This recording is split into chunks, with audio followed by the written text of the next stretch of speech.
Falsa Bandera, con Alfonso Trinidad, un podcast de El Dragón Invisible.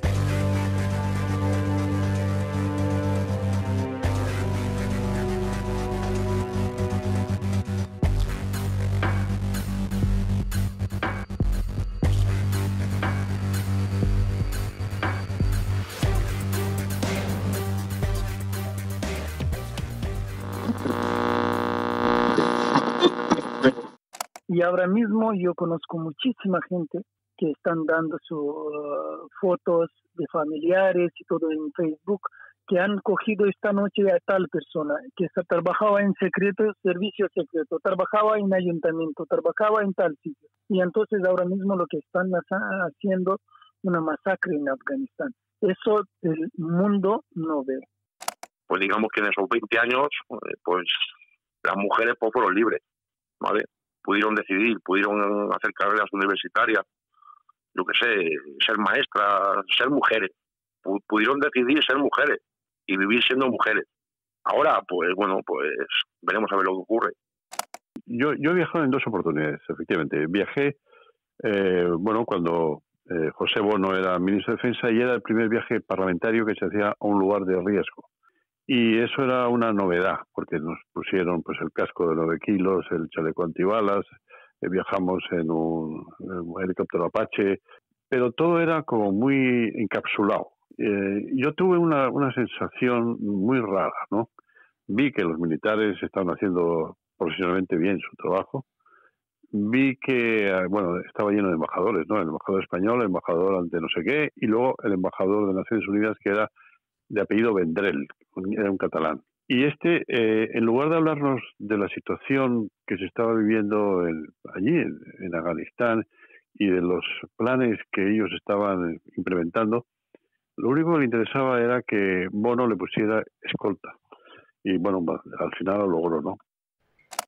Pues mira, en aquel momento yo los pocos militares afganos que vi, pues era como parte de visitas de cortesía, porque llegaba algún mando a entrevistarse con nuestros jefes y entonces pues veías pequeñas escoltas, pequeños grupos reducidos que te daban sensación, pues los pobrecillos de que estaban allí pues porque les pagaban unas monedas y entre estar tirados en el suelo sin hacer nada y tener un uniforme y un poco de dinero para poder vivir, pues se apuntaban a eso. No saben lo que están sembrando. Día de mañana van a llorar de lágrimas de sangre. La estadística, según algunos, puede mentir, pero sin embargo los datos son 102 muertos, 86 heridos, 27.000 soldados desplazados y más de 3.500 millones gastados. Estos son los números fríos, contundentes, de la misión española en Afganistán. Y es que ha sido todo tan rápido, tan despiadadamente fugaz que lo que podíamos contar hace 48 horas pues casi ya no tiene sentido. Hace unos días podíais escuchar la entrevista que realizábamos aquí en Falsa Bandera a Muhammad Khan, el presidente de la asociación UNO Afgan. Él estaba preocupado por la suerte de su familia, que esperaba en el aeropuerto de Kabul. Así lo vivíamos todos y esperaban para poder ser evacuados. Terminábamos la misma sin saber qué había ocurrido y mientras grabo estas palabras ya sabemos que lamentablemente no fueron evacuados y al menos, afortunadamente salieron ilesos del doble atentado del ISIS. Estaban a pocos metros de donde sucedió todo. Una sinrazón, un sinsentido, un caos. Occidente, con Estados Unidos a la cabeza, aparece derrotado como hace mucho tiempo que no se veía, eso es así. Y parece que China y Rusia, paralelamente, ganan. ¿O no? Porque algunos siguen diciendo que hay un pacto secreto entre los talibanes y Joe Biden. Pero sinceramente no les parece que eso cada vez es más difícil. Y además hablamos de un país formado por etnias diferentes, con convicciones distintas, y además influidas por la presencia extranjera durante cientos de años. Los señores que deciden nuestra suerte en el mundo parece que han decidido trasladar el tablero de su juego al centro de Asia. Y una partida que parecía acabada realmente no ha hecho más que empezar. Bienvenido, bienvenida a Falsa Bandera. Se denomina falsa bandera a las operaciones encubiertas, llevadas a cabo por gobiernos, corporaciones y otras organizaciones preparadas para aparentar haber sido llevadas a cabo por otras entidades.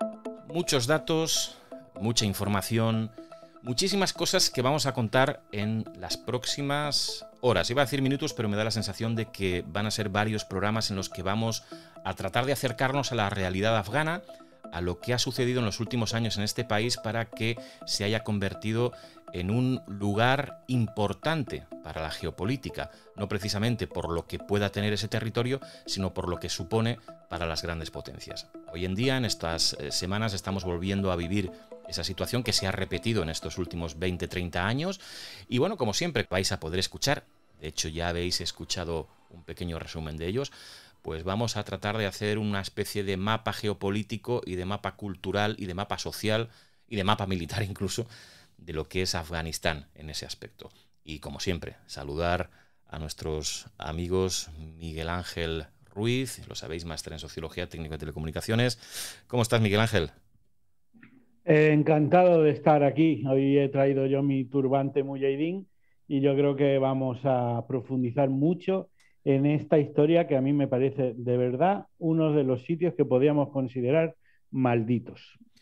Pues un sitio maldito, fíjate, y además ha habido hasta con ruido de misterio al final, ¿eh? No sé si lo has hecho adrede o ha sido cosa de lo que dirían algunos, ¿no? Psicofonías extrañas, pero eso en otros programas.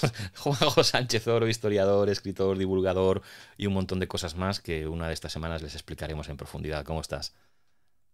Hola, ¿qué tal? Pues un placer, igual que Miguel Ángel, encantado de estar con vosotros y bueno, yo creo que estoy bastante desconcertado. Yo creo que este va a ser un tema de los que más me ha descolocado y aunque lógicamente lo hemos ido siguiendo, yo creo que por edad, ¿no? Lógicamente es que son 20 años de ocupación y sin embargo, ahora que estas semanas he estado revisando a fondo, documentándome, escuchando muchísimos corresponsales, muchísimos expertos, estoy bastante, como digo, descolocado. Así que, bueno, vamos a ver con qué estado de ánimo empiezo y con qué estado de ánimo termino Falsa Bandera. Bueno, si lo puedes acompañar de alguna bebida, alguna infusión, no digo otra cosa, pues igual eso te ayuda a soportar el tiempo. Por cierto, has dicho algo, has dado una pequeña opinión, pero Miguel Ángel, también me gustaría, antes de empezar y de meternos de lleno en ir hacia atrás en la historia para situarnos, ¿te ha sorprendido a ti también la situación, cómo se ha producido toda esta retirada, este repliegue de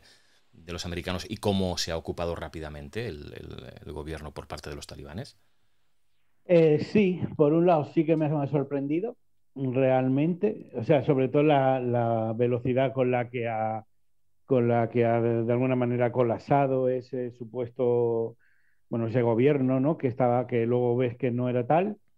Sobre todo las dudas de si hay un pacto secreto entre talibanes y Estados Unidos, pero lejos de eso, lejos de sorprenderte un poco lo del tipo de cuestiones que se problematizan en la prensa occidental, yo creo que lo que es tremendamente complejo de Afganistán es tratar de entender toda la estructura, toda la sociedad, todos los problemas a los ojos de un occidental.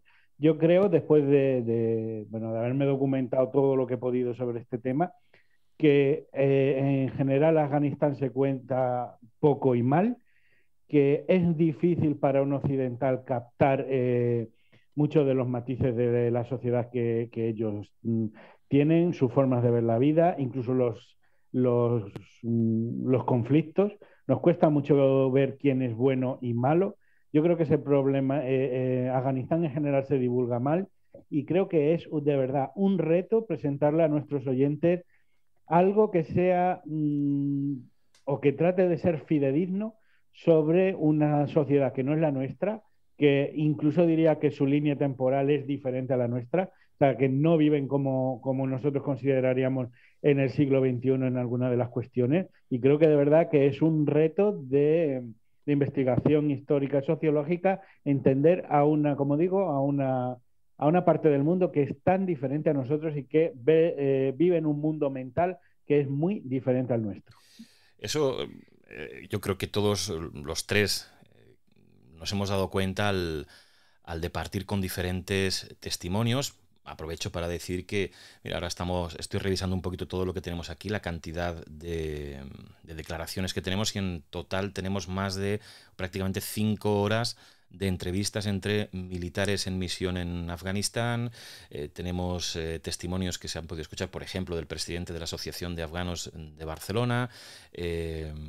Hay un montón de cosas, entrevistas muy interesantes que vamos a tratar de recopilar y las vamos a presentar en un programa especial aparte del que estamos haciendo. Es decir, que igual de aquí a 1, 2 o 3 semanas pues os ofreceremos esas entrevistas íntegras, porque creo que vale la pena, y ahí es donde nos hemos dado cuenta los tres de lo complicado que es eso, ¿no? Porque si personas que han estado allí, personas que saben de qué va todo esto, en muchas ocasiones no coinciden con la visión que tienen, y luego cuando hablas con alguien de allí, claro, te cuenta que es que las cosas son muy diferentes, y por mucho que uno intenta estar en el día a día, o como tú, por ejemplo, Juanjo, como historiador, que conoces perfectamente la cultura y la sociedad de los países, aún así te sorprende, ¿no?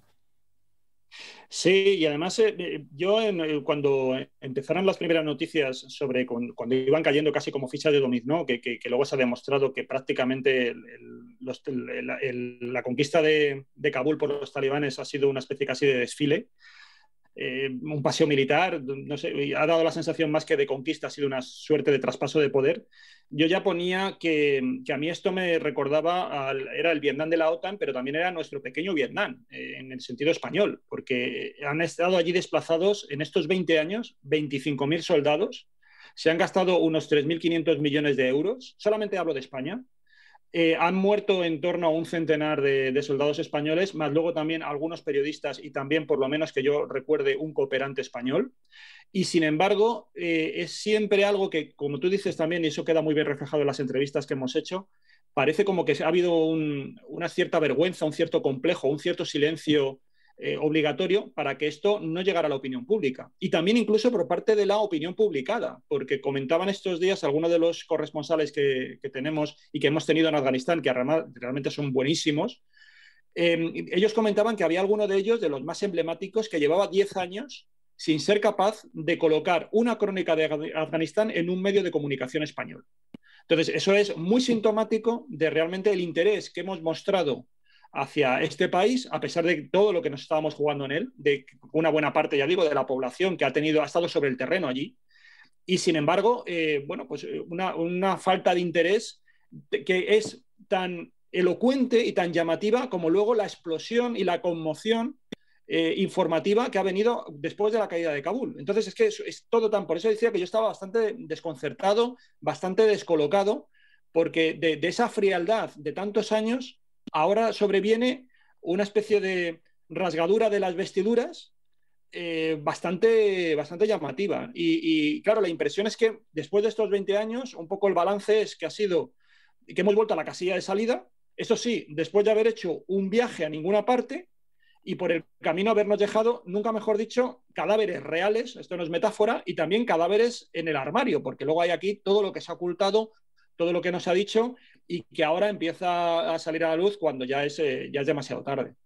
Demasiado tarde, según para qué cosas. Vamos en estos programas, como ya digo, no va a ser un único programa, pero hay cosas que lamentablemente la actualidad nos va devorando, y obviamente esto es un podcast que vamos haciendo y vamos construyendo día a día con los testimonios que vamos teniendo, pues esta propia redacción ha sufrido momentos de tensión con Muhammad Khan, presidente de la Asociación Afgana en España, con un dramático llamamiento para que su familia pudiera salir de Kabul. Hoy por hoy, en este momento en el que estamos grabando, todavía no se ha producido, y hay una sorpresa que luego una sorpresa en todos ellos, pues porque no entienden como el gobierno y el ejército español, teniendo en cuenta que en España no hay más de 1.000 afganos y sus familias que están allí, que han colaborado de alguna manera con ese gobierno, pues no parece demasiado lógico que no se esté pudiendo hacer la evacuación de la manera fácil y fluida que debería ser, siendo tan pocos los que deberían recuperar. Pero bueno, eso lo iremos viendo y esperemos que todo salga bien. Conforme vayamos haciendo los programas, pues os iremos informando también en los comentarios de iVoox. Y para entender todo eso, pues nos vamos a tener que remitir, como siempre, a hacer un pequeño viaje en el tiempo para entender qué es Afganistán y por qué se convirtió en un momento dado en el punto de referencia geopolítico de las grandes potencias. No sé quién de los dos quiere empezar. Yo, si quieres, bueno, por situar un poquito, y luego ya le dejo también a Miguel Ángel, si quieres, mira, voy a leer un par de frases, a ver qué os parece, qué actualidad pueden tener. La primera frase dice: allí en Afganistán todo hombre es un soldado, la mano de todo hombre está contra la del otro y todos a su vez contra el extranjero. Esto eran unas frases que pronunció, bueno, en este caso escribió en su diario Winston Churchill en el año 1897, porque él estuvo destinado allí, justo en el momento en el que Afganistán se convierte también en una pieza cotizada entre diferentes potencias del momento, fundamentalmente entre el Imperio Británico y también Rusia. Y bueno, en ese momento se estaban pugnando. Y luego, 3 años después, en el año 1900, el emir afgano, Abdul Rahman Khan, que llevaba 20 años en el poder allí en Afganistán, había librado 2 guerras contra los ingleses. Trató también de resumir qué era Afganistán diciendo que era como una cabra entre 2 leones o como un grano de harina entre 2 enormes ruedas de molino. Y él se sorprendía de cómo, a pesar de estar así, a estar en medio de esas fuerzas, ¿no?, que estrujaban Afganistán, pues cómo podía sostenerse en medio de estas 2 piedras sin ser reducido a polvo. Porque realmente en aquel momento, y es algo que ahora volveremos a ello, ya entonces Afganistán empezó a sufrir la presión geopolítica del momento de las grandes potencias coloniales, en lo que se denominó en ese siglo XIX y principios del XX el gran juego entre Reino Unido y Rusia, y que se estaban disputando la influencia en la región.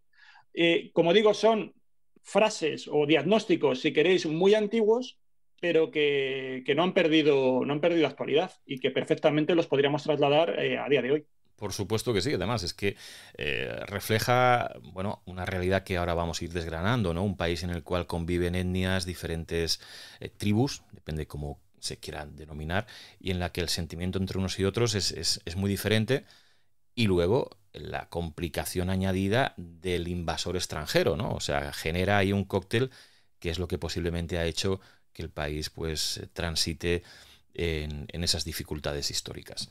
Miguel Ángel, hablamos de esas, en este principio de esas frases que nos ha comentado Juanjo, pero Afganistán se convierte en un país codiciado por las grandes potencias por motivos todavía no demasiado claros, al menos para el público en general, ¿no? Dice, bueno, ¿qué se les ha perdido a las grandes potencias en Afganistán? Pues a ver, yo creo que Afganistán en ese sentido es como bien ha dicho Juanjo, parece estar un poco, como se decía de otros sitios, en ese ombligo del mundo en el cual parece que es lugar de paso de muchas cosas, que no es que muchas veces se tenga un interés súper especial en él, pero siempre es útil para algo. A mí, por ejemplo, una de las cosas que más me llama la atención es que a Afganistán se le define a veces como tumba de imperios. Y la verdad es que estamos hablando de un país con unos accidentes geográficos prácticamente, incluso para la época moderna, muy, muy difíciles de gestionar con ellos, en los cuales las guerras son terriblemente asimétricas. Es un sitio que es muy difícil de conquistar, pero al mismo tiempo que yo creo que ha estado en guerra prácticamente toda su historia, ¿no? Desde el 516 antes de Cristo, cuando ya empezó a ser invadido por el emperador persa Darío, ha estado Alejandro Magno, en el 700 lo invadieron los ejércitos musulmanes, en 200 y pico estuvo Gengis Khan, el imperio mongol en 1526, luego se anexionó a Persa, luego fue invadido por el ejército Sikh en 1813 y, bueno, de una manera un poco más moderna, llaman la atención varias de las grandes refriegas que ha tenido contra los grandes imperios del mundo. Por ejemplo, sobre todo con Inglaterra, que han tenido 3 guerras anglo-afganas, la primera en 1839, que además es una guerra que la pierden los británicos, muy curiosamente, una segunda guerra anglo-afgana entre 1878 y 1880, que la vuelven a perder los británicos, y bueno, en ese tiempo hay cambios de fronteras, etcétera, etcétera. Llama mucho la atención que el Afganistán que había, por ejemplo, en 1880 incluía gran parte del cual es el Pakistán actual. De hecho, una de las cosas bastante curiosas es que vamos a decir, Inglaterra, que tenía esa parte de la India, de Pakistán, etcétera, construye a Afganistán como un estado tapón entre el Imperio Ruso y ellos, vamos a decir, un estado que de alguna manera hiciera de escudo, ¿no? Hiciera vamos a decir, de defensa natural contra el Imperio Ruso, ¿no? Hubo también en esa época cambios de frontera, como lo que ocurrió en 1893, que fue la línea Durán, y fue una línea que artificialmente dividía culturas y tribus, especialmente a los pastunes y a los baluches. Hay que recordar que los pastunes, que son una etnia que ahora mismo son unos 40 millones de habitantes, son, al igual que los kurdos, una especie de pueblo sin Estado que vive repartidos entre Afganistán y Pakistán y que de alguna manera aluden una complejidad geopolítica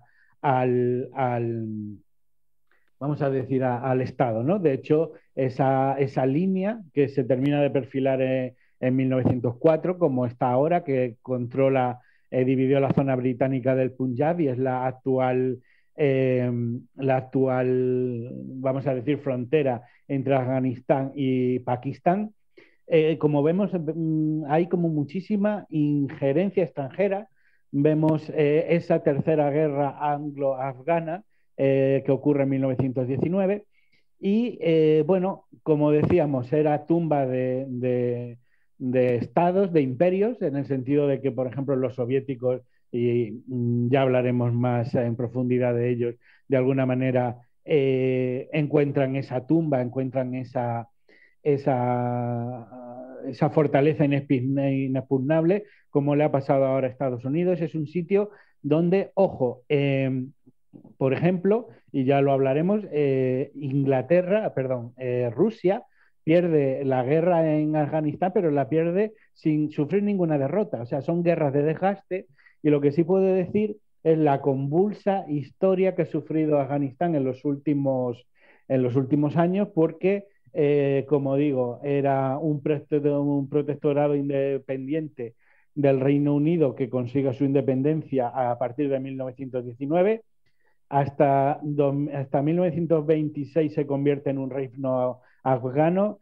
En 1973 se convierte en una república. En 1978 en una república socialista.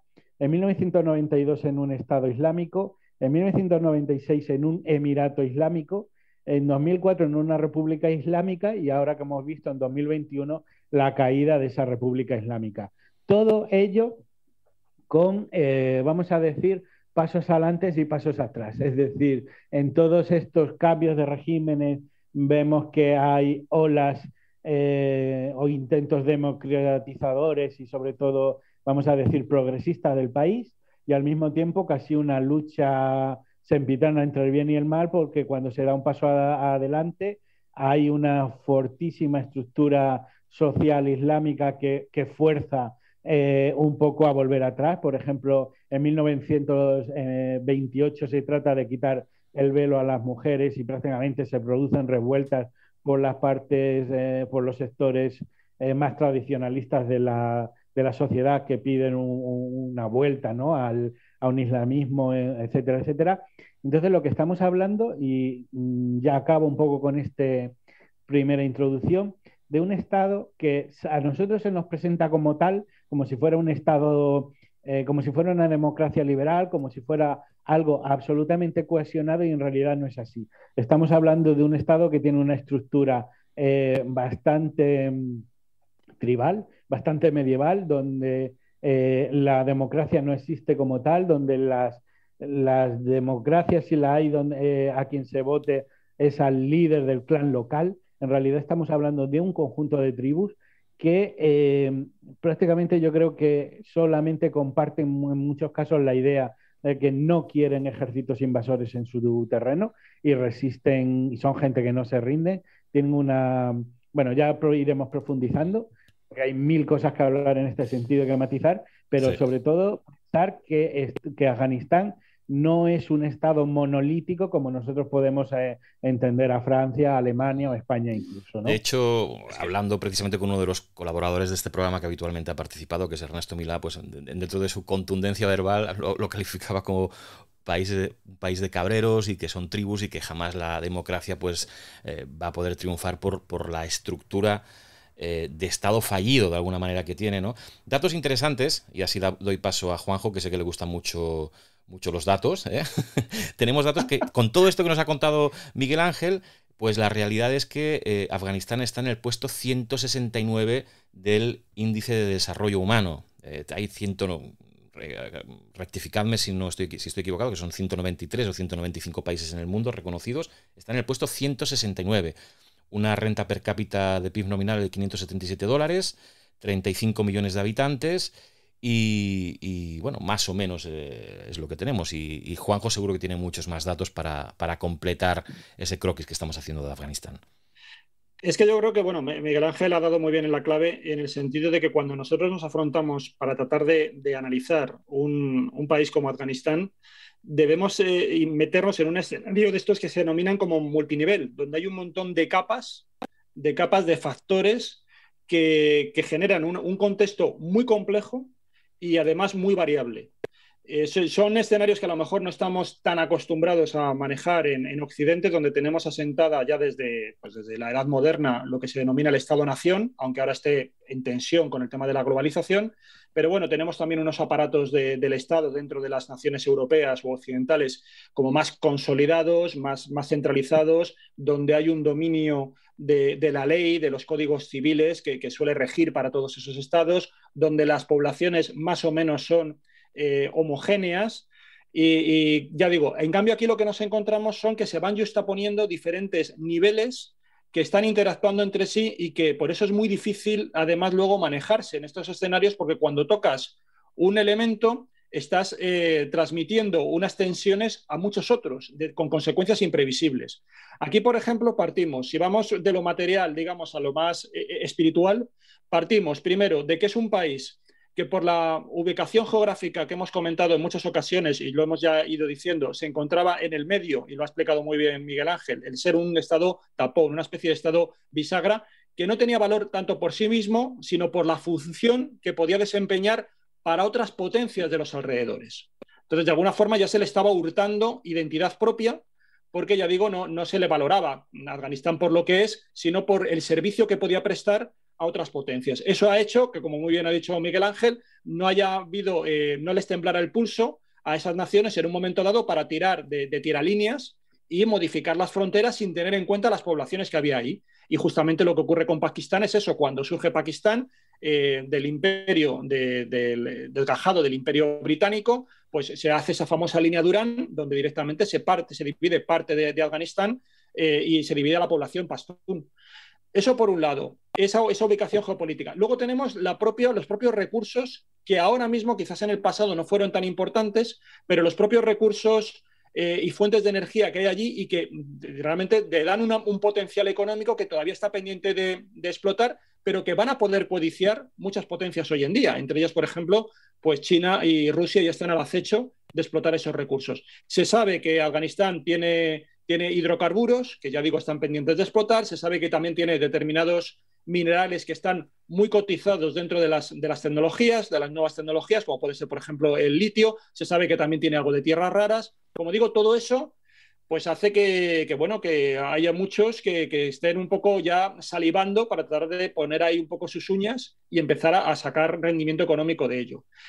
El tercer elemento, la orografía. Una orografía, como ha dicho Miguel Ángel, endiablada. Es cierto que también tenemos una imagen, quizás por culpa de las películas, equivocadas, porque no todo es agreste. Tiene también una zona que, bueno, de hecho, es que esto también, claro, ya lo hemos olvidado. En los años 40 se hablaba de Afganistán como la Suiza de Asia Central. Y era donde iban muchos europeos.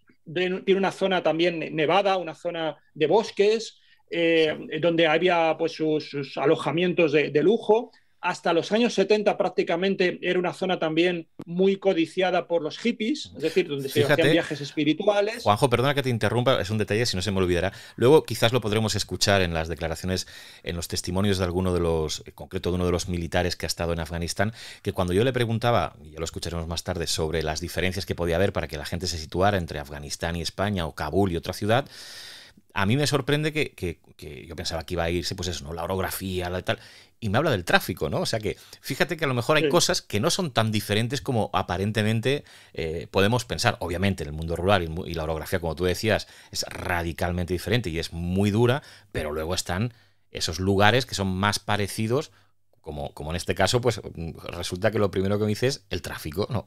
Curiosidades. Bueno, ha habido, durante la intervención internacional, había zonas es decir, muchos de los coaligados se iban a esas zonas de retiro que todavía se mantienen, donde hay hoteles, donde pueden esquiar, donde pueden, bueno, pues un poco dedicarse al ocio durante estos años. Lo que pasa que ya digo, naturalmente las zonas de frente y las que van llenando metraje de películas de Hollywood son otras, son los espacios agrestes, que es donde realmente se desarrollan los combates. Pero bueno, también digamos que Afganistán tiene esa otra zona bastante más amable.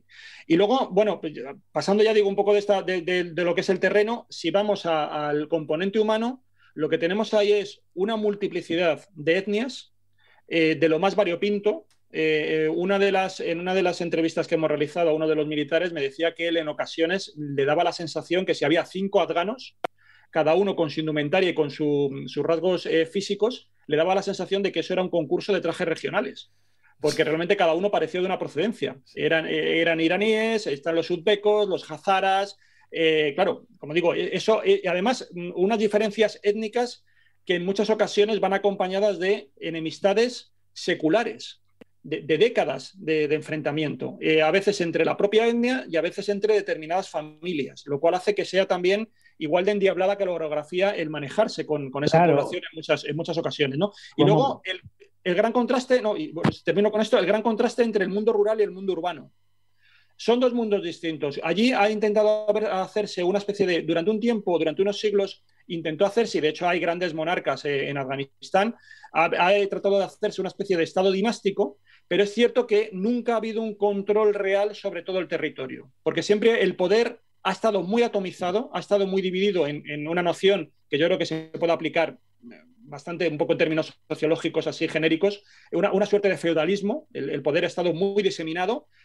Como decía Miguel Ángel, dominan otra serie de poderes de aproximación a la persona, que son la familia, el clan, el señor de tu valle, y ahora luego ya cuando entraremos más en detalle, el señor de la guerra, cuando ya ha habido los conflictos bélicos, y realmente las autoridades, cuando ha habido reyes y ha habido monarcas, la capacidad que han tenido para generar una especie de aparato del Estado, de imponer una fiscalidad, de poder hacer actuaciones en determinados lugares cuando se te rebelaba un señor, como ocurre como siguen construyendo los estados-nación aquí en Europa, eso ahí ha fallado, y nunca ha habido esos resortes de poder tan parecidos. Entonces, al final, lo que tenemos siempre ha sido estructuras muy endebles y siempre desde abajo, estructuras alternativas y lo que hablábamos también, pues códigos de conducta que no tienen nada que ver con el derecho que nosotros estamos acostumbrados aquí, o la forma de juzgar, de justicia que se impone centralizada a través de códigos civiles o códigos penales. Ayer lo que funcionaban son códigos tribales, el denominado Pashtun-Wali,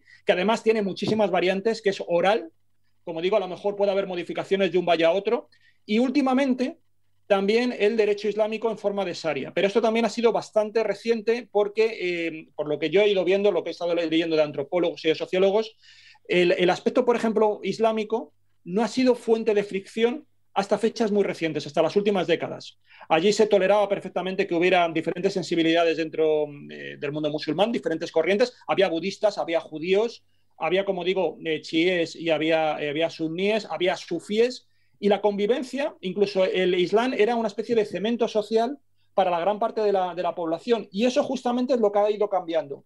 El Islam ha sido elemento de pelea y de disputa en lugar de elemento de cohesión, como las décadas anteriores a la invasión soviética. Ahora hablaremos de la invasión soviética. Miguel Ángel, creo que querías decir algo, y si os importa, ahora cuando termines, Miguel Ángel, Juanjo, pondremos un pequeño audio que quizá no está dentro, pero ya que hemos hablado del tema étnico, de las tribus, sí que conseguíamos esas declaraciones. Vamos a aclarar que de los 2 testimonios de militares que han estado en Afganistán en misión, ambos han pedido que no revelemos su identidad. Nosotros lo vamos a respetar, por supuesto. Y ahora, en un momentito, pues pondremos ese... Bueno, tú nos anticipas un poquito ese conflicto étnico que él vivió, uno de estos militares vivió cuando estaba allí. Y al menos para que veamos un poquito qué está sucediendo hoy mismo, hace pocos años, ¿no? Pero Miguel Ángel, primero me querías decir algo, ¿verdad? Bueno, solamente era un apunte sobre lo que estaba diciendo Juanjo. Yo creo que estaba haciendo una gran exposición, pero bueno, era simplemente un ejemplo, ¿no? De, sobre todo, hacer énfasis en lo difícil que es apreciar Afganistán en este caso, desde España, ¿no? Por ejemplo, cuando hablan ahora mismo de los talibanes o eso, de los afganos, ese gobierno afgano como si fuera algo monolítico, por ejemplo, uno de los errores o analistas piensan que uno de los errores que se cometió, que fue junto, por ejemplo, a los pastunes, fue meter a otra etnia que son los tayikos en las Fuerzas Armadas y en los servicios de inteligencia, porque directamente unos a otros se perciben como adversarios. Sí. Entonces, eso de hablar del pueblo afgano como que haya sido de una forma conjunta víctima de los talibanes es una representación que se hace en Occidente, pero que luego cuando vas sobre el terreno y poco a poco te vas acercando al pueblo afgano, te das cuenta que no existe algo como tal, ¿no? Por otro lado, tenemos que yo creo que también sería un poco importante hablar de los pastunes y del pastunwali, porque de alguna manera describe el mundo mental en el que viven ellos, ¿no? Sabéis que los pastunes es una etnia y ellos tienen un código de honor que se llama pastunwali, que digamos es una forma de entender el islamismo, de entender la religión de Alá, pero al mismo tiempo también una forma de moverse en el mundo, ¿no? Y entre ellas hay varias tipos, por ejemplo, ellos se mueven con unos códigos de hospitalidad, de asilo, pero por ejemplo hay uno que se llama la Badal, que significa venganza y que es tomar justicia contra un infractor, pero que esas injusticias, aunque sea una simple burla, no importa que se hayan cometido el mismo día o 1000 años atrás. Ellos tienen, de alguna manera, el deber de reparar el daño que se ha hecho, ¿no? Al mismo tiempo se mueven por la Turet, que es la valentía, es decir, que un pastún deben defender su tierra, su propiedad, sus familias, sus mujeres. Al mismo tiempo, pues hablan también de justicia, siempre tienen que tener vamos a decir, buenas obras, pero al mismo tiempo hay, por ejemplo, está el honor, el Nan, la Merejaná, que es la virilidad o la caballerosidad, y también la Hewat, que es el código de defender su país.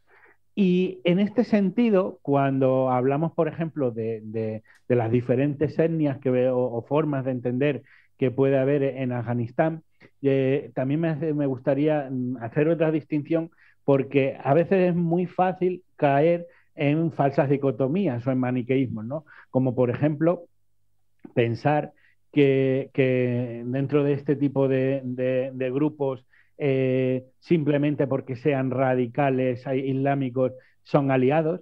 Y por ejemplo hay que decir que los talibanes están en contra de ISIS y en contra de Al-Qaeda, es decir, son grupos que se consideran unos a otros malos musulmanes.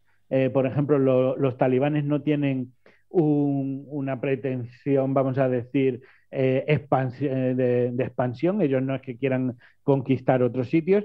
Y, por ejemplo, si quiere así ISIS, ¿no? Que ellos quieren hacer una especie de califato musulmán o una cosa así, ¿no? Un califato islámico, pero fuera también del territorio, ¿no? Al mismo tiempo, por ejemplo, es muy fácil caer en que, por ejemplo, talibanes y mujahidines, luego cuando hablaremos mejor de la invasión rusa, no son lo mismo y que incluso dentro de los mujahidines hay diferentes facciones que han peleado por el poder. Entonces, bueno, no me alargo más, pero sí hacer la mención de que no caigamos en un relato de buenos y malos en Afganistán, porque eso es que literalmente no es así y yo creo que es un gran problema para entender realmente cómo pasan las cosas sobre el terreno. Nunca mejor dicho, estamos en un terreno gris, porque todo lo que sucede ahí, de hecho lo estamos viendo, llevamos media hora de programa y prácticamente no hemos empezado, tratando de explicar la realidad de un país con unas características muy curiosas.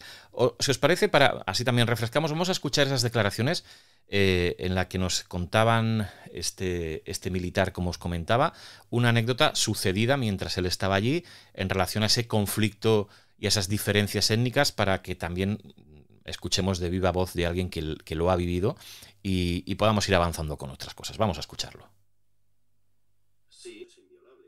Entonces, sí, pues uno del personal de servicios que teníamos por allí, nosotros tratábamos en mi grupo muy directamente con dos y evidentemente se les veía, eran de etnias totalmente, o sea, completamente distintas. Uno era de un pueblecito a unos kilómetros de allí, sus padres, o sea, este hombre además era muy pro-occidental. Él, cuando llegaba al trabajo, se quitaba su ropa afgana, su especie de la túnica esta que les vemos a todos, pues se quitaba eso y debajo llevaba pues una camiseta de Adidas y unos vaqueros y unas zapatillas.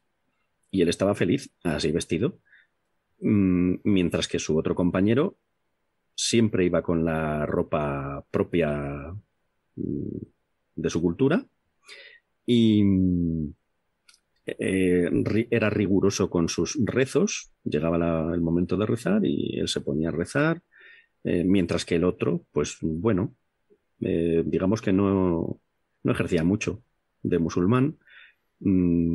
Se sentaba con nosotros tranquilamente, pues a charlar, a los que fumaban le pedía un cigarro, le ofrecías un refresco y el hombre pues hablaba español bastante bien y nos contaba que en su familia pues tenían una tradición de colaborar siempre con las fuerzas extranjeras. De hecho, sus padres, pues los dos habían muerto decapitados por los talibanes por haber colaborado además, no colaborado a nivel militar o a nivel de pasar información, simplemente colaborando porque eran trabajadores de una lavandería en una base americana.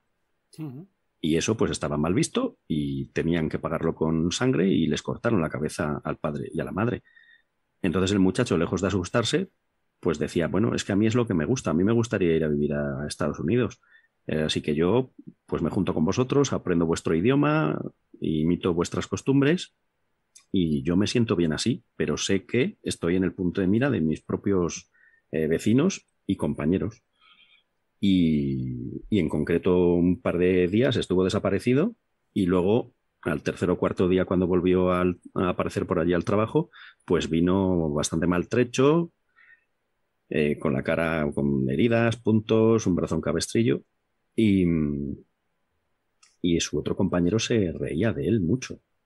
Y de hecho, en los días que faltó, nosotros le preguntábamos al compañero vamos a llamarlo más tradicional, uh-huh, que además era hijo de un imán de la zona, o sea que iba allí no porque necesitara excesivamente el dinero, porque era de una posición acomodada, tenía su coche particular y todo esto. Pero bueno, allí trabajaba con nosotros. Y nosotros le preguntábamos, oye, ¿y tu compañero? Y se descojonaba, o sea, se reía. Entonces, claro, cuando volvió, pues el hombre este nos decía, me han intentado matar a la salida de mi pueblo. Si no es porque aparecen unas personas y me dan cobijo, pues me liquidan allí, a tiros y a patadas y a de todo. Por ser colaboracionista, o sea, por trabajar limpiando. Era el trabajo de este buen hombre. Entonces, pues entre ellos te dabas cuenta que que había fricciones, miradas extrañas. Claro, si estás un montón de meses trabajando con alguien y ni se te acerca y te mira así de reojo y con mala cara, pues te das cuenta que muy bienvenido allí no eres. Pero en cambio, pues había otros que sí, que eran gente agradecida y si les podías ayudar en algo, pues les ayudabas. Que luego tampoco es que fueran malvas. Ujú. O sea, el personal de allí, los afganos, tienen un sentimiento de la honra y del orgullo, al igual que un sentimiento patrio lo desconocen, la honra personal y el orgullo para ellos es inviolable. Entonces, como dudaras mínimamente de su honradez, aunque fuera en broma, Ujú. te podías ver en un problema bastante serio. Bueno, hemos escuchado esa anécdota. Ahora vamos a aprovechar también, si os parece, hay otra pequeña anécdota de otro de los militares a los que hemos podido entrevistar y que también tuvo una historia muy curiosa con uno de esos trabajadores que habitualmente estaba en la base, y él, vamos a dar paso, también es cortito, para que escuchéis qué le sucedió a uno de esos trabajadores mientras estuvo en la base trabajando con la misión española. Y luego en Cualinao estuve tres civiles que estaban allí trabajando con nosotros. Era, ¿cómo se llamaba? Ali era el más mayor, Nangali, uno sí del medio, y Waris, que era el más joven de todos. Waris era jovencito, tendría 20 y pocos años. Hubo luego un problema y creo que porque estaba casado y se le murió la mujer o algo, tuvo una zona, se le murió la mujer. Y por lo que nos dijo uno de ellos, de los que estaban trabajando con nosotros, pues había pedido dinero a los talibanes para su mujer. Su mujer murió, pero como no podía devolver el dinero, pues se tuvo que ir con los talibanes. Y dejó la misión. Se tuvo que ir con los talibanes por deber dinero. Ajá. Eso fue lo que nos dijeron, bueno, uno de los trabajadores, ¿no? Y a partir de ese día dejó de venir a la base. Luego luego al tiempo vino un día a la base, se presentó, pues ya no le dejaron entrar. Me imagino que no se fiarían de él o algo, o quizá por temor a que hiciera algo o contar algo. Bueno, pues hemos escuchado, ¿no? Esas primeras manifestaciones. Ya os hemos adelantado de que hemos entrevistado a varias personas. Tenemos mucha información que dar. En estos programas pues vamos a ir dando estas pildoritas, pero vamos a recopilar esas entrevistas para que podáis escucharlas tranquilamente más adelante. Y refleja lo que habéis explicado históricamente de lo que es Afganistán, y aquí nos están explicando lo que sucede hoy en día, hace pocos años. Sí, es que, mira, por insistir además en lo que decía muy bien Miguel Ángel, ¿no? La importancia del Pashtun-Wali, porque no estamos hablando de una sociedad que esté desordenada, sino que hay un orden, y ese orden es un orden, como hemos dicho, normativo, que se rige por este código. Esto es algo muy habitual en determinadas sociedades, vamos a llamar así, como se suele decir, preindustriales, donde dominan estas estructuras tribales. Son sociedades sin Estado, pero eso no significa que sean sociedades sin orden. El Pashtun-Wali es la que establece ese orden. El problema está en que una vez que tú ya tienes el Pashtun-Wali como norma de conducta generalizada, lo difícil que es que tú desde fuera intentes imponer una estructura estatal a la europea. El caso del Pashtun-Wali, como ha dicho muy bien Miguel Ángel, es un sistema que consta de diferentes pilares. Uno puede ser, por ejemplo, la hospitalidad. Son gente muy generosa en el aspecto de la hospitalidad porque están acostumbrados a vivir en un mundo que es muy hostil, y entonces se valora mucho el ayudar a los demás porque en cualquier momento te puede tocar a ti la necesidad de ser ayudado, ¿no? Pero luego tienes el problema del honor, la venganza y la reparación. Aquí funciona el ojo por ojo, diente por diente. Es más, cuando ya ha habido estos años de intervención internacional, ha habido un conflicto entre perspectivas jurídicas porque hay cosas que no se entienden. La reparación allí normalmente suele ser un tipo de compensación que se tiene que hacer por dinero o incluso a veces también por sangre para reparar ese honor que, como decíamos, pues es un honor que afecta al grupo, que es el grupo mismo el que tiene que reparar y no espera que sea el Estado el que lo repare, y por lo tanto se entiende muy mal, por ejemplo, el que alguien cometa algún tipo de violación, algún robo, algún asesinato. Todo eso son conductas inmorales y no se entendería que las personas que hayan cometido esos delitos lo reparen, por ejemplo, privándoles de libertad. En la cárcel para ahí no tiene sentido. La reparación tiene que ir por otra vía. Y la reparación es algo que autogestiona el grupo. No necesita que el Estado se encargue de hacerlo. Entonces, claro, ante este sistema de autorregulación tan cercano a las personas, como digo, gestionado por el jefe de la comunidad, por el jefe del pueblo, del clan, el señor del valle, claro, tú intentas desde el Estado, desde Kabul, meter una estructura nueva, una serie de jueces, una serie de funcionarios, y es cuando realmente ahí se produce una disonancia que se ha visto a lo largo del tiempo que no ha sido capaz de salir adelante. Otra cosa, como siempre hay que tener siempre presente, es muy distinto lo que ocurre en las grandes urbes, que son planetas distintos dentro de Afganistán. Son mundos que no tienen nada que ver. Bueno, ya veis, llevamos casi 3/4 de hora de programa y si pudierais ver el guión, aún no hemos pasado del punto 1 de 8. Así que auguro unos programas largos. Si os parece, vamos a hablar ya Dime, Miguel Ángel.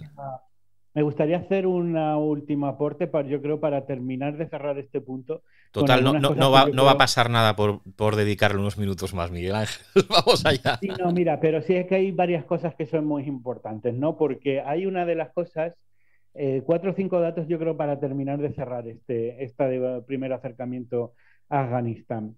Estamos hablando de un Estado, Afganistán, quiero decir, como Estado, no como estructura de tribus, como hablaba Juanjo, un Estado que está considerado uno de los estados más corruptos del mundo.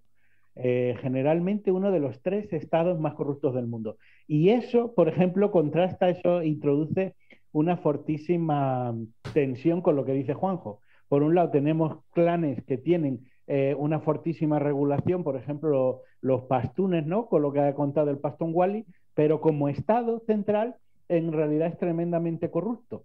Entonces, eso es muy importante que lo tengamos en cuenta porque introduce una gran distorsión que desde fuera no se entiende. Es decir, en las tribus exista esa idea tan fuerte y tan profundamente arraigada de justicia y, sin embargo, el Estado central no lo es.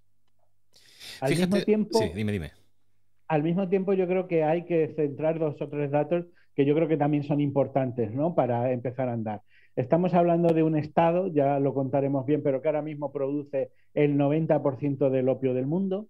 Y también estamos hablando de uno de los países que, a pesar de no contar con ninguna fábrica de armamento, tiene muchísimo armamento. Estamos hablando de al menos unos 10 millones de armas ligeras, es decir, un rifle cada 3 personas, que si quitas a los niños y a los ancianos prácticamente es que todo el mundo tiene un rifle.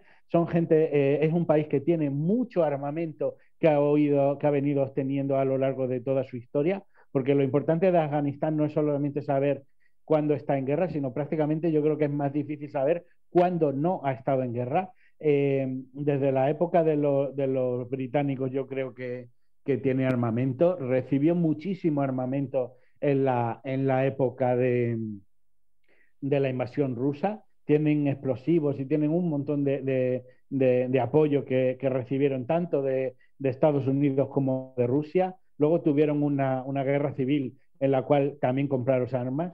Y ahora mismo, más recientemente, ha cogido muchas armas, o sea, con las deserciones del ejército afgano, han cogido mucho armamento moderno que les han ido dando los estados, etcétera, etcétera. Y es muy importante saber que, como decíamos, Afganistán tiene muchísimo armamento, uno de los países con más armamento del mundo, y yo creo que eso es muy importante. Y por último, un último apunte, vamos a decir, cultural, y hay que tener muy en claro que en Afganistán, por tradición, un extranjero es un invasor y por tanto hay que expulsarlo. No es un país, no tiene una intención expansionista, pero sí que históricamente, desde hace muchos siglos, son gente que históricamente se opone y considera invasor a toda persona que no es de allí. Pues Miguel Ángel, has abordado un tema que también hablaremos mucho más profundamente de ello, de cómo estaba estructurado ese gobierno que ha caído, pero vamos a aprovechar, ya que hemos dado esas pinceladas, y antes de meternos de lleno en el tema de la invasión soviética, de escuchar las explicaciones que nos da Muhammad Khan, el presidente de la Asociación de Afganos de Barcelona y de Cataluña, que cuando le preguntábamos precisamente por qué, bueno, todo lo que ha pasado en estas últimas semanas, y le preguntábamos precisamente por el gobierno que ha salido tan precipitadamente, ¿no? Le hablábamos de corrupción, hablábamos de la posición de los afganos, y vamos a escuchar estos cortes porque creo que va a ejemplificar muy bien lo que piensa un afgano de lo que es su gobierno y de lo que quieren. Y tú has abordado, Miguel Ángel, muy bien esos aspectos, ¿no? El tema de que no sé cuánto tiempo llevan en guerra, gobiernos corruptos, etcétera, etcétera. Vamos a escucharlo y así ya pasamos página hacia ese otro tema. No, en Afganistán yo sé que había bastante corrupción, pero el problema de Afganistán había otra cosa también. En elecciones, gente estaba harto también de esta cosa. Siempre dos personas cuando habían candidato para ser de presidente, y los dos querían que han ganado ellos, pero luego entre afganos se arreglaba la cosa, y eso también no le gustaba al pueblo afgano. Pero no tiene que ver esta cosa. Estas son unas cosas normales que pasan por ejemplo, el Donald Trump también ahora con Joe Biden decía que he ganado yo, no se han hecho trampa. Eso pasan en todo el mundo casi, más en Asia. Eso es normal. Pero lo más responsabilidad, como usted me ha dicho que nosotros no creemos que habrá mejor corrupción y eso. No, el pueblo afgano, casi toda Asia está acostumbrada. Esos líderes, gente en oficinas o en poderes grandes, todos son corruptos. Nosotros estamos acostumbrados. Por eso vinimos para aquí, Europa, para buscar una buena vida y esas cosas. Le agradezco al presidente de Afganistán, Ashraf Ghani. Él ha decidido que no más guerra. No vamos a luchar. No vamos a derrumbar todo Afganistán como en año 90. Y América lo que quería conseguir, o lo que veo yo, como ayer por la noche llega el jefe de CIA sí, en Kabul. Ellos lo que querían conseguir que haya otra guerra en Afganistán contra chinos o contra los rusos. Eso es mi propia opinión, para que la economía de China baje. Pero nosotros no hemos seguido esta guerra. Claro. Sino los afganos teníamos potencia y amamos nuestra tierra, podíamos luchar 100 años más, pero no, nosotros lo que queríamos paz, fin de la guerra. Interesante ver la opinión de alguien que está luchando por los intereses afganos desde España y que ha reflejado, es curioso como al final dice esa frase que yo creo que es demoledora, de que si quisiéramos, los afganos podríamos luchar 100 años más, pero es que ya no queremos, ¿no? Él plantea que el gobierno se ha ido simplemente porque no quiere que haya otra guerra. Yo no sé si eso lo ven así otros, pero es curioso también, ese punto de vista.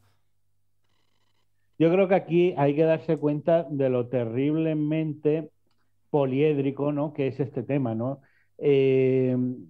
Yo creo que esa es su visión. Probablemente si preguntásemos a 5 afganos más nos contarían probablemente 5 versiones más de eso mismo, ¿no? O sea, yo no creo que sea tan monolítico, pero sí que hay una cosa que yo creo que sí que describe una realidad, y es que creo que están tan acostumbrados, tan curtidos a la guerra, que sí que saben que pueden mantenerla y que pueden defender. Yo creo que son un pueblo muy hecho a ello, ¿no?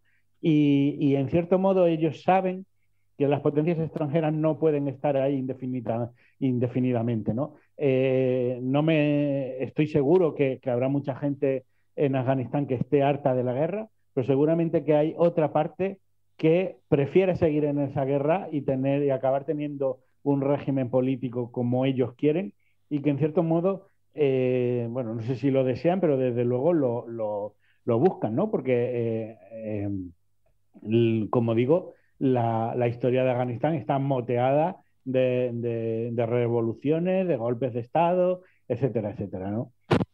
Vamos entonces a hacer esa crónica, esa cronología. Ya nos hemos avanzado en algunos puntos que iremos abordando en otros momentos, pero yo creo que es inevitable, ¿no? Porque esa actualidad, esos comentarios, vamos hablando de una cosa que directamente incide en lo que está sucediendo en estos momentos y obviamente vamos haciendo saltos en el tiempo. Pero realmente hay un momento crítico, un momento importantísimo en la historia de Afganistán, como es la invasión soviética, ¿no? Eso ha sido quizás lo que ha marcado en los últimos años la realidad de esa parte del planeta.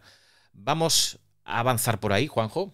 Bueno, pues para no alargarme tampoco demasiado, damos unas pinceladas. Creo que voy a intentar centrarme en aquellos aspectos que, digamos, luego se han ido prolongando por el tiempo y que afectan y han llegado hasta la actualidad o han determinado la actualidad.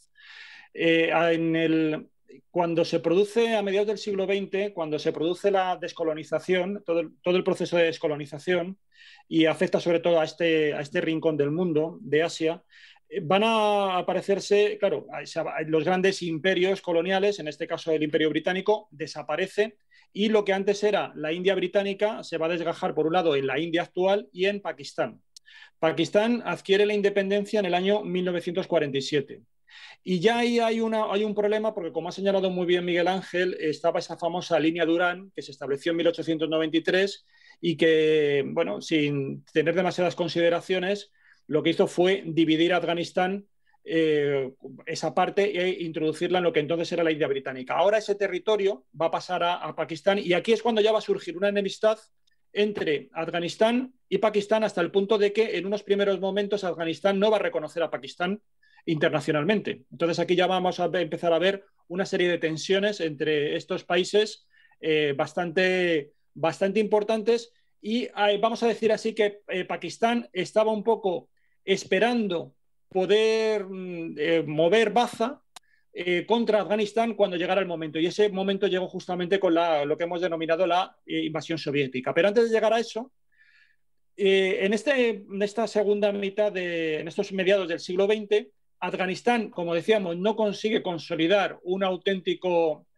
Estado. La presencia del Estado, más allá de lo que sería la capital y las grandes ciudades, es muy débil. Cuando se trata de enviar funcionarios de Kabul a las provincias, te encuentras con que estos burócratas son muy mal recibidos por todo lo que hemos estado comentando, ¿no? Porque parece como que es una imposición o un intrusismo en la forma de vida y en las estructuras tradicionales que están regulando las relaciones sociales en las zonas rurales y, por lo tanto, no se termina de consolidar, como digo, este Estado. Y una de las derivas que suele tener el proceso de descolonización en esta zona, ocurre también en África y ocurre en Asia, es que dentro de aquellos países donde hay una fuerte concentración de religiosidad musulmana, hay como dos derivadas. Esto es, digamos, en términos generales. Por un lado, hay un proceso que deriva lo que algunos llamaron grupos no alineados, o el panarabismo, que son grupos que van a tender a ser como marxistas, pero que no quieren el colonialismo, no quieren tampoco propiamente el régimen soviético, pero sí que están bastante secularizados. Eso lo hemos tenido, pues lo tuvimos, por ejemplo, en Libia, es la Libia de Gaddafi, es también el Egipto de Nasser, en Siria lo hemos visto en Irak, Saddam Hussein. Son partidos políticos de izquierdas, pero que también aceptan, por supuesto, el componente musulmán, aunque entienden que son hasta cierto punto laicos, o por lo menos hay una cierta separación entre la religión y el Estado. Frente a esta corriente, ya digo, de índole marxista, hay otro tipo de corriente que también se extiende por el mundo musulmán, y que estos sí que son gente que va a radicalizarse dentro del islamismo y se van a convertir también en corrientes ideológicas islamistas. Algunos incluso tienen la aspiración a expulsar, son antioccidentales, son anticolonialistas, son antiamericanos, y lo que quieren es expulsar no solamente esa influencia occidental, sino gestar una especie de modo de vida, de modo de existencia musulmán, y que algunas de este modo de existencia musulmán incluso cristalice en un Estado. A veces no está muy claro cuál puede ser la dimensión de este Estado. Algunos incluso aspiran a crear una gran nación musulmana que llegue de punta a punta de África a Asia, ¿no? Otros a lo mejor no tienen tanta aspiración y pretenden simplemente crear unos estados más localizados, pero eso sí, como digo, de raíz islámica. Y es ahí cuando muchos utilizan como vehículo para construir ese aparato del Estado la Sharia, la ley islámica, para imponerla. Bueno, pues estas dos tendencias, que estoy comentando así muy genéricamente, van a concurrir también en Afganistán, en este Afganistán de mediados del siglo XX, y llegamos ya a los años 60-70, donde hay un periodo que se denomina como de nueva democracia, donde ahí van a surgir dos grupos marxistas que luego finalmente se van a fusionar en lo que se denomina el Partido Democrático Popular de Afganistán y que van a tratar de hacer una revolución, aprovechando que van a acabar, se van a asesinar al mandatario del país, van a intentar hacer una revolución y esa revolución va a ser una revolución en principio marxista, lo que supone que por un lado estos gobernantes van a tratar de imponer el ateísmo, van a tratar de llevar a cabo una revolución agraria y en el momento en el que, claro, la población se va a resistir porque es una revolución hecha muy de arriba abajo, muy de las élites, muy urbana y poco rural, con poca sensibilidad hacia, como hemos estado comentando, todo ese mosaico de culturas, de ideologías, de religiones que había en Afganistán, lo que va a ocurrir es que la oposición a este régimen comunista, que encima estaba mal dirigido, como digo, haciendo cuestiones como una reforma agraria que no tiene en cuenta la idiosincrasia del mundo rural afgano, lo que va a hacer es que va a crecer la oposición a estos dirigentes comunistas y al mismo tiempo los dirigentes comunistas van a cada vez más emplear la fuerza bruta, van a empezar a hacer una serie de ejecuciones, a hacer detenciones a mansalva, incluso estos grupos, estos partidos marxistas que se habían fusionado van a empezar a tener disputas entre ellos y finalmente hay una situación, por resumiéndolo mucho, una situación tan ingobernable que finalmente se va a pedir a un agente exterior que estabilice el país para salvar la revolución. Y ese agente exterior, ese actor exterior, va a ser la Unión Soviética. Es en ese momento cuando se produce la invasión soviética en el año 1979 y cuando, claro, ya se impone una especie de paz un poco falsa, porque es una paz militar y, como decíamos, ya de por sí venía el régimen un poco herido de serie, por todo esto que estábamos comentando, que realmente se estaba provocando una malísima gestión y lo que único que hizo fue realmente exacerbar a la oposición y generar una reacción contra todo ese proceso revolucionario y bastante insensible con lo que era la realidad afgana. Así que en ese momento, claro, la invasión de la Unión Soviética de Afganistán pues da un salto cualitativo a lo que ocurría en Afganistán. Y es que Afganistán se mete de lleno en la Guerra Fría. Porque naturalmente Estados Unidos, que tenía muchas ganas también de atizar a la Unión Soviética, porque la Unión Soviética había estado apoyando a los Vietcong en Vietnam, pues tenía muchas ganas de alguna manera darle una patada en el trasero de Afganistán, aprovechando la situación. Y es ahí cuando digo, entonces Afganistán, claro, se mete en un tablero de juego nuevo, cambia de liga. Y ahora ya se va a meter en la disputa de la auténtica Guerra Fría. Pasa de ser algo, toda esa conflictividad que hemos estado comentando, bastante regional, sí, con elementos de Pakistán, sí, con elementos, decimos, propios, autóctonos de ese movimiento comunista y al mismo tiempo también enfrentado a esos movimientos tradicionalistas y tribales, pero ahora mismo cambia de escenario y eso ya naturalmente da un vuelco absoluto a la situación y es cuando ya la desestabilización de Afganistán es absoluta.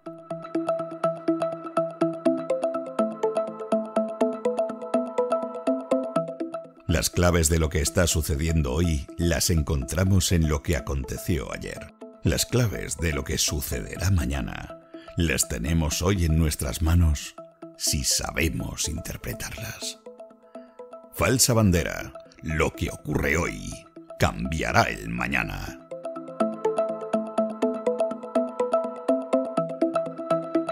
Aunque parezca mentira, ya hemos llegado a la invasión soviética. Juanjo, nos has explicado perfectamente un poco cómo se produce eso, pero hay también los entresijos de la inteligencia militar, de lo que se busca, cómo intervienen esas otras herramientas, esas otras ramas, y Miguel Ángel pues nos lo va a contar. Pues efectivamente, yo creo que uno de los grandes problemas que tuvo Afganistán entre 1979 y 1987 es que se convirtió absolutamente en lo que fue un escenario de guerra de la Guerra Fría, ¿no?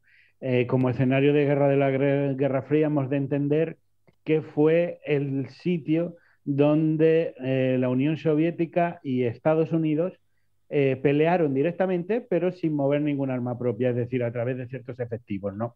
Hay que entender que a nivel de servicio de inteligencia, cuando un Estado quiere, vamos a decir, desestabilizar un país, ¿no? Por ejemplo, cuando Estados Unidos, en este caso, quiere desestabilizar Afganistán para hacerle la puñeta a los rusos, porque recordemos, como ha dicho Juanjo, que ellos tenían, bueno, pues que esa revolución de Saur, de abril en el 79, lo que se convierte es en un, vamos a decir, en un Estado satélite de la Unión Soviética, y que, digamos, esto se hace pues como al estilo del imperialismo ruso, es decir, lo primero que se hace es que se proclama un Estado ateo, luego pues se hace una revolución agraria que en realidad es coger la rusa y ponerla en Afganistán sin tener en cuenta de ella.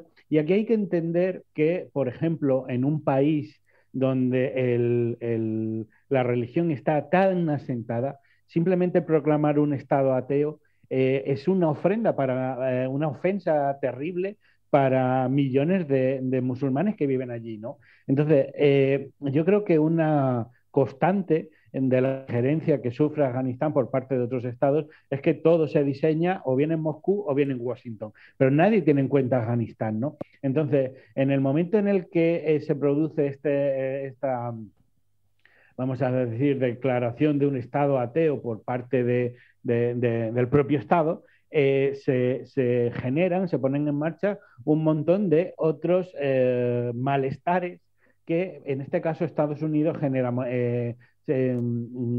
vamos a decir que sabe capitalizar muy bien. Y para ello lo que hace es poner en marcha la Operación Ciclón. La Operación Ciclón es una operación que mueve Estados Unidos, y lo que hace es empezar a armar, en este caso, a los integristas islámicos, que en este caso eran los mujahidines, que básicamente eran gente que tenía una visión mucho más integrista del Islam. No son exactamente los talibanes, pero sí que son mucho más cercanos a ellos y que además representaban a gran parte de todo ese pueblo, ¿no? ¿Qué es lo que hace Estados Unidos? Bueno, Estados Unidos, a través del consejero de seguridad de Jimmy Carter, un señor de nombre impronunciable que se llama Zbigniew Brzezinski, que todo el mundo yo creo que conoce, ellos diseñan una trampa para la Unión Soviética en Afganistán. Ellos lo que quieren hacer es construir un Vietnam afgano. De hecho, cuando finalmente la Unión Soviética entra en Afganistán, en Washington están brindando con champán porque consideran que acaban de tener una gran victoria. Bien, lo que pasó en Afganistán es que el gobierno marxista, ese Estado marxista, empezó a tener problemas con los mujahidines, porque le hacían una especie de bueno, pues de insurgencia al gobierno, ¿no? Y entonces la Unión Soviética, que no sabía muy bien qué hacer, pues si de alguna manera defender su propio, vamos a decir, su propio Estado satélite, y finalmente lo invade. Y al invadir yo creo que cae en la trampa norteamericana. Y ellos lo que hacen, concretamente Estados Unidos, es una cosa muy inteligente, que fue un acuerdo secreto. Ellos van a luchar a través de los mujahidines en Afganistán, pero sin presentarse por sus propias fuerzas. Ellos lo que hacen es un acuerdo secreto con el servicio de inteligencia pakistaní, el ISI, y con el servicio de inteligencia de Arabia Saudita, el Istabarat saudí, y lo que hacen es armar y financiar entrenamientos en los países próximos para, de alguna manera, fortalecer a esos mujahidines. Por ejemplo, los dan armas antiaéreas, los dan grandes misiles, o sea, pequeños misiles antiaéreos, con lo cual, por ejemplo, empezaron a derribar a los grandes helicópteros rusos que dejaron de volar allí, perdieron la supremacía aérea.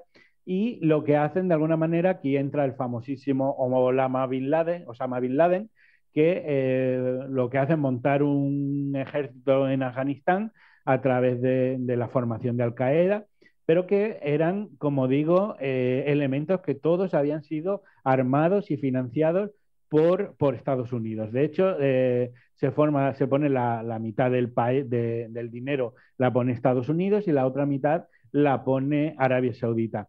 Se estima que a lo largo de esos 25 años, porque luego el tema duró más tiempo, se gastaron más de 40.000 millones de dólares en armar a los muyahidines.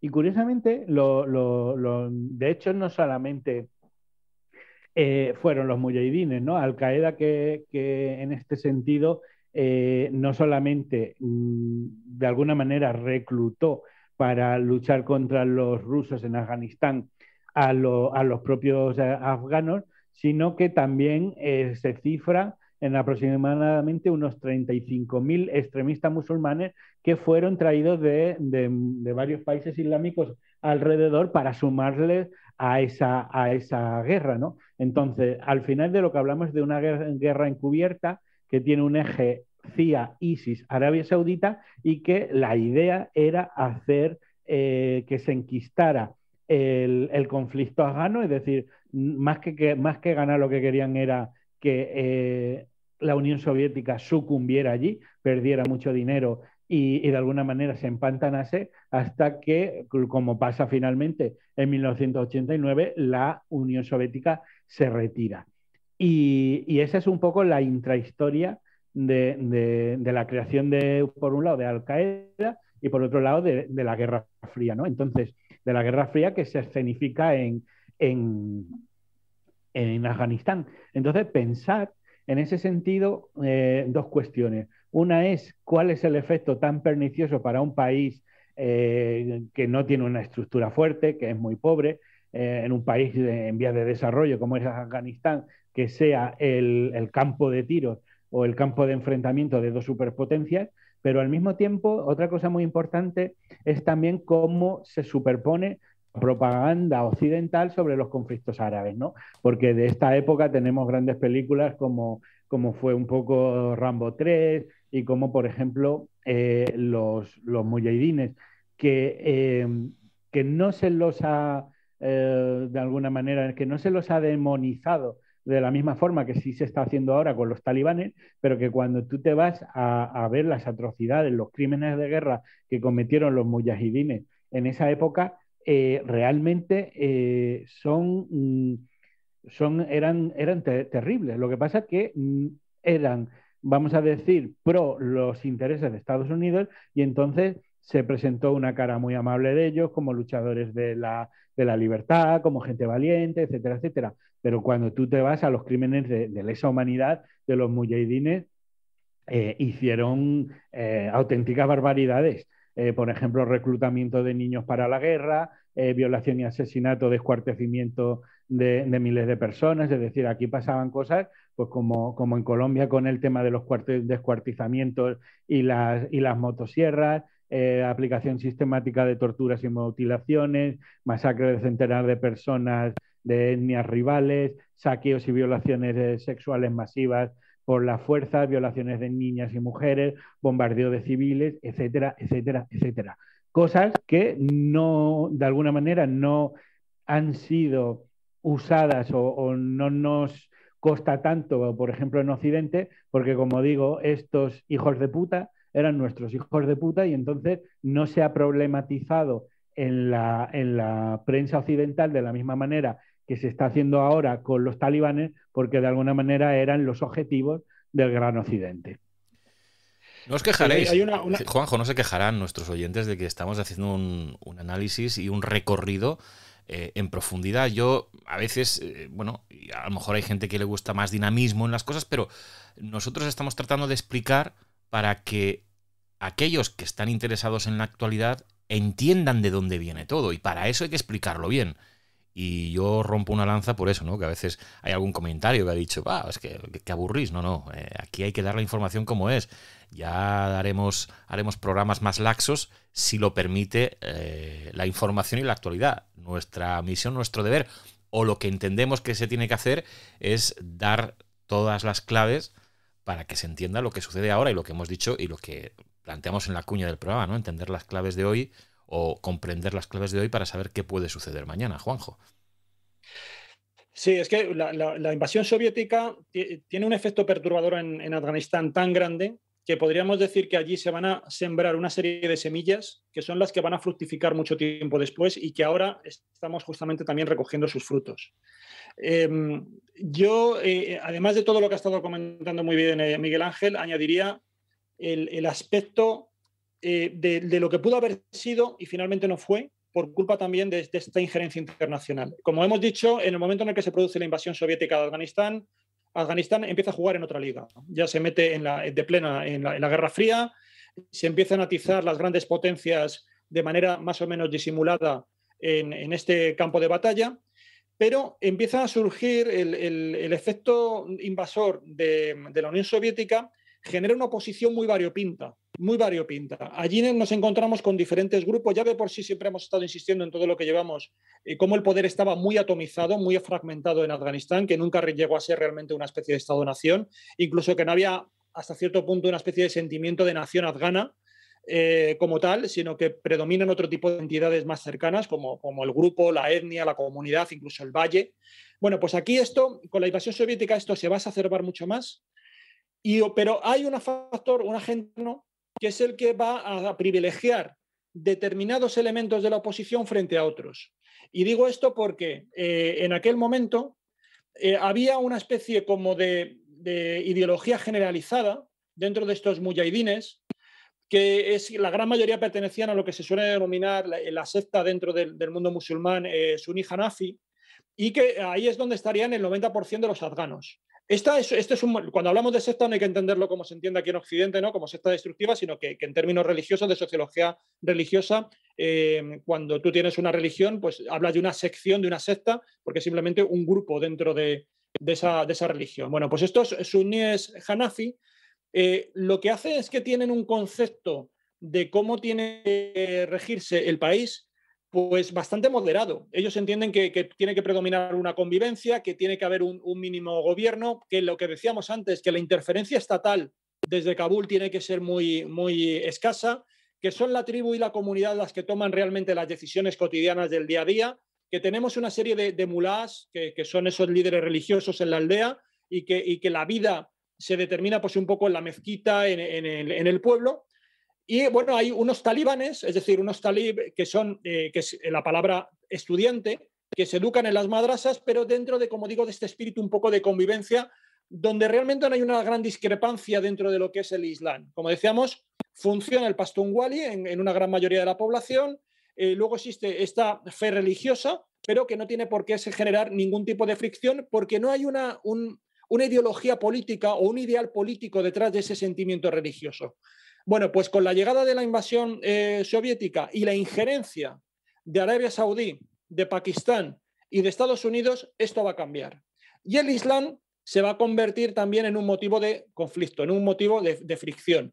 Es aquí cuando, además de armar a la oposición, que como decimos es muy variopinta, dividida en etnia, en señores regionales, en sensibilidades religiosas, también se va a adoctrinar de una manera distinta a una parte del pueblo afgano. Sobre todo aquellos que, con motivo de la llegada, además extremadamente cruel, porque hay auténticos crímenes contra la humanidad que van a realizar los comunistas soviéticos en su intento de dominar Afganistán, pues se va a producir un efecto centrífugo donde una gran parte de población afgana se va a tener que refugiar al otro lado de la frontera, en Pakistán, y ahí es donde Arabia Saudí va a inyectar muchísimo dinero, no solamente para financiar y armar a esa población afgana y que vuelva a luchar contra los invasores comunistas, sino también para adoctrinarla.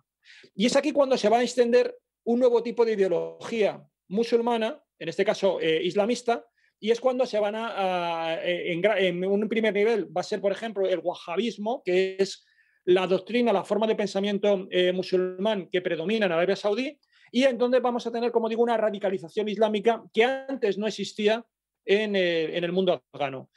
Otras sensibilidades también musulmanas que están combatiendo contra los invasores, como puede ser el sufismo, como puede ser, como decía, esta corriente suní hanafi, que es más tradicionalista, van a ir perdiendo terreno porque no están siendo tan financiadas por Arabia Saudí y por Estados Unidos.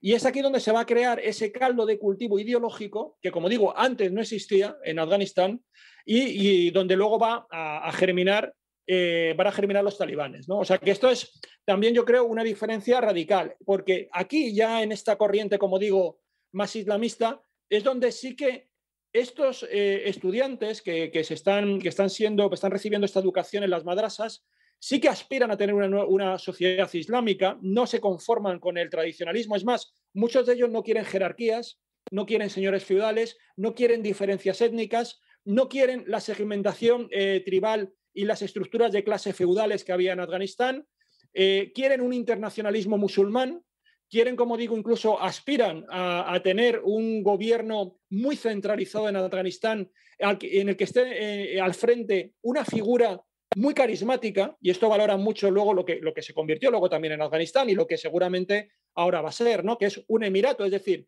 un dirigente carismático que de alguna forma su personalidad emule a la del profeta Mahoma, y tiene que ser una persona muy virtuosa y, por lo tanto, van a definir este tipo de teorías que consideran además que un pilar fundamental para esa transformación social es la educación.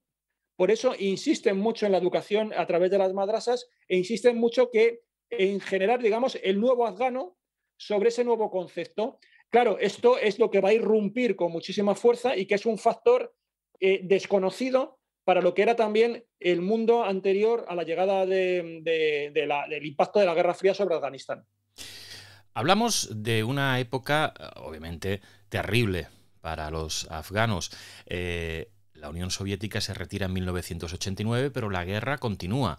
Y en esos años se produce el resurgir de los talibanes hasta que formalizan el Emirato Islámico en el año 1996.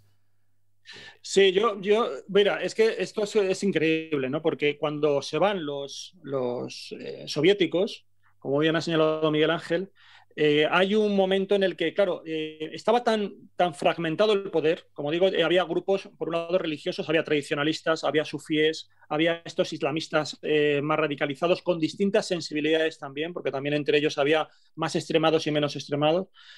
Ya empiezan a asomar los talibanes, había señores de la guerra. A todo esto había también señores de la guerra que estaban gestionando determinadas etnias, porque como hemos dicho hay chiíes.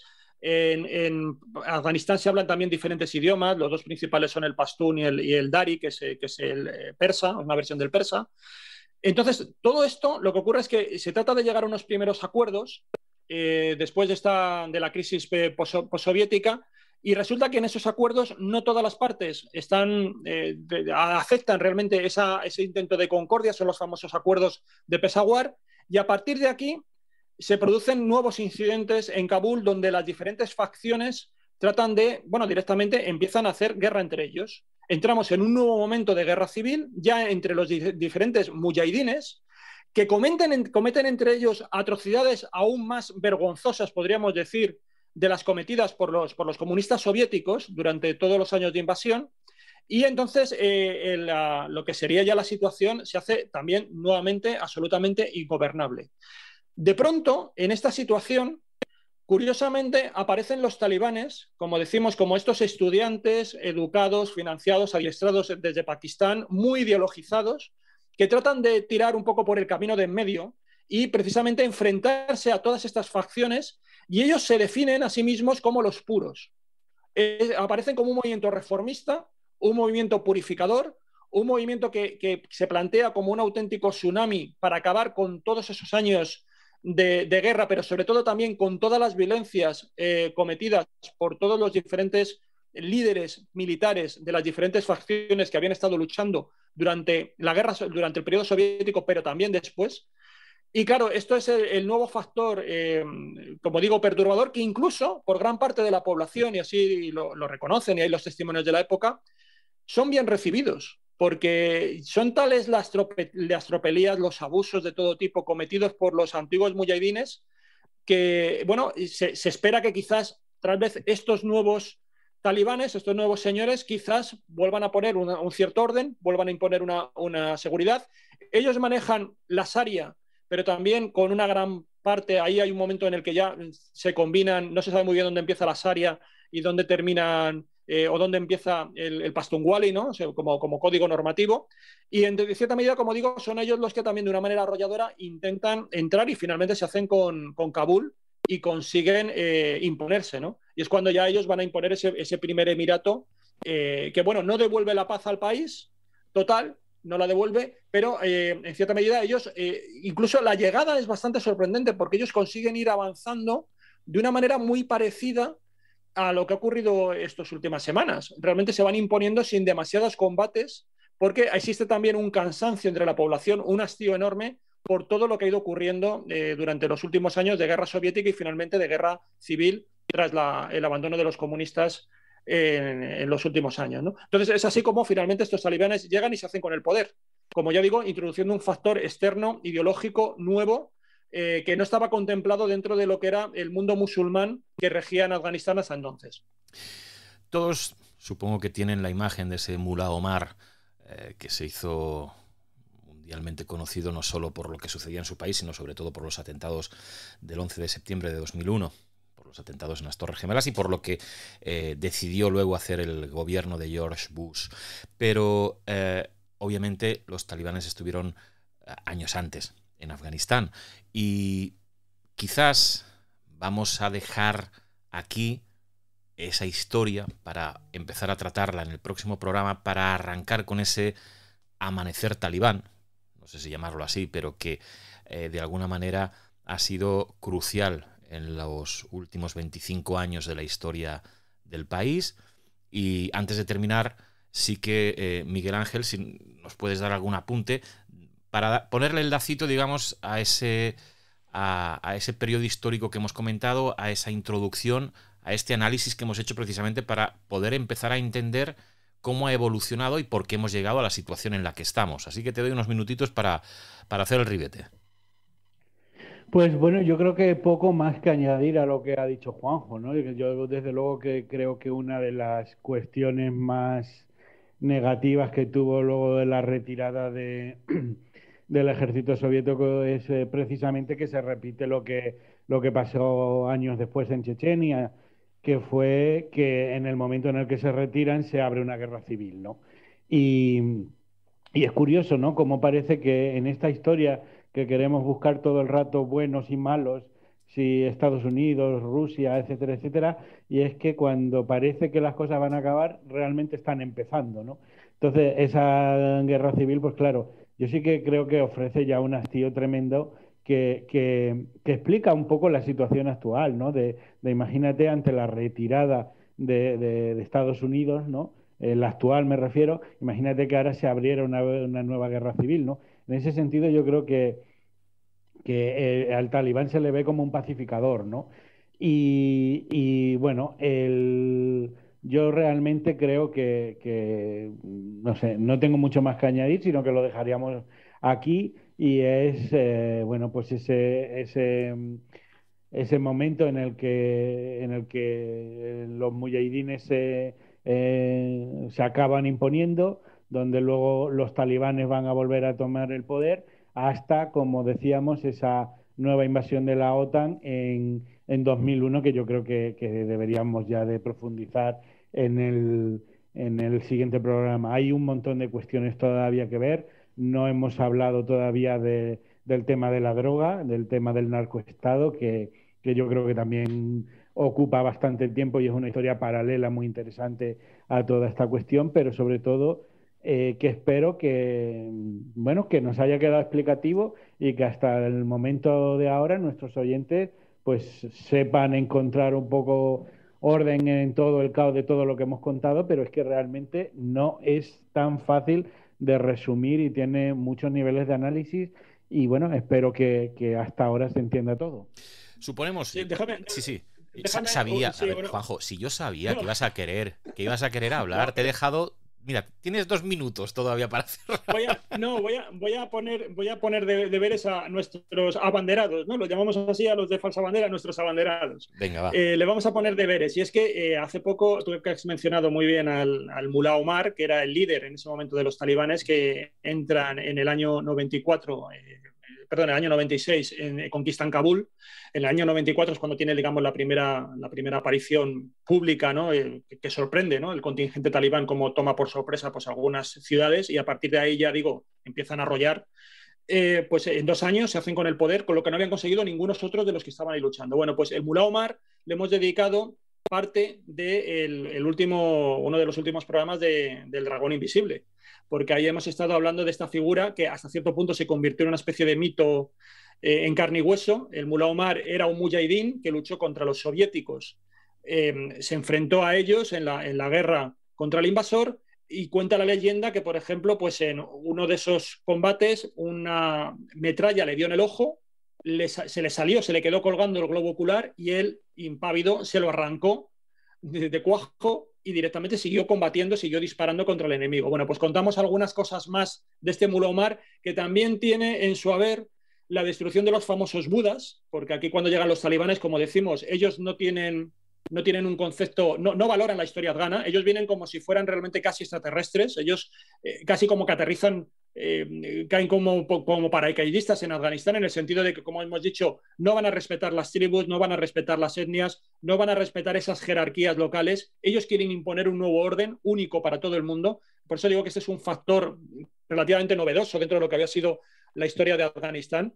Y entonces yo remito también para que escuchen El Dragón Invisible y sepan algunas curiosidades más, por ejemplo, con cierto manto cierto manto que pertenecía al profeta Mahoma, y que en un momento dado también utilizó el Mulá Omar para legitimarse frente a todos los musulmanes de Afganistán, ¿no? Aquí también tenemos, además de la guerra cruenta armada, tenemos también una guerra religiosa muy interesante, donde también se utilizan otro tipo de armas, en este caso incluso las reliquias del profeta Mahoma, para tratar de captar determinadas voluntades y captar determinadas devociones en Afganistán, y de esa forma conseguir cohesionar a tus partidarios de una manera más firme que por otras vías. Pues por supuesto, ¿no? Tanto monta tanto, abanderados y dragonautas, programas que obviamente se complementan, todos somos parte de la misma familia, y como siempre hago al terminar el programa, pues reconocer el trabajo de todos, ¿no? Tanto de Juanjo como de Miguel Ángel, José T. Flores, Jesús Ortega y quien os habla, Alfonso Trinidad. A los que nos conozcáis, perfecto; a los que no nos conozcáis todavía, pues poco a poco lo iremos haciendo. Dragón Invisible, ya lo sabéis, en Radio Castilla-La Mancha, lo podéis escuchar en la FM todos los domingos a las 10 de la mañana, y por supuesto en el podcast El Dragón Invisible, que está en el portal iVoox, y otros muchos más, al igual que Falsa Bandera. Por cierto, agradeceros infinitamente el seguimiento, porque en 5 programas estamos casi en los 2000 suscriptores, o sea que es para nosotros de verdad un impulso para seguir haciendo este programa y tratar de llevar la información tal y como la estamos haciendo, y sobre todo los comentarios que nos dejáis, tanto los buenos como los malos, porque nos permiten ir analizando lo que vamos haciendo. Así que hasta aquí dejamos este Afganistán, el origen del conflicto, y en pocos días vais a tener ese segundo programa, que no sé si dará para todo, pero va a ser ese Afganistán, el amanecer talibán, que es lo que hemos dejado pendiente. Y no os olvidéis de que tenemos unas entrevistas interesantísimas de gente que ha estado allí, de gente que lo ha estado viviendo, y eso también lo vais a poder disfrutar a través del podcast de Falsa Bandera. Así que, Juanjo, infinitas gracias como siempre. Un abrazo muy grande a todos y un placer como siempre conversar con vosotros. Miguel Ángel, ya te puedes quitar el turbante y descansar. Vale, muchas gracias. Me quito también el Kalashnikov y nos vemos en la próxima entrega.